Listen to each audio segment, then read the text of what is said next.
આ વખતની પાર્ટી તો મારા માટે સાચી અનએક્સપેક્ટેડ જ હતી. હો કેમ છો public? My name is Birvan, welcome to my vlog. તો આજે મોર્નિંગમાં થોડું જલ્દી ઉઠી જવું પડ્યું હતું બીકોઝ મારા ભાઈના કામથી અમારે બહાર જવાનું હતું.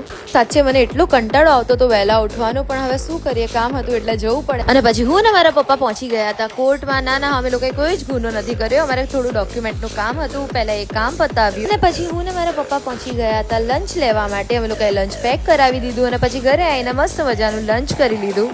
બસ પછી સાંજે સુરત ડોન ઘરે આવી ગયો તો મને લેવા માટે. અમે લોકોએ જાંબુડા પેક કરાવી દીધા હતા અને પહોંચી ગયા હતા ક્લાસ ઉપર.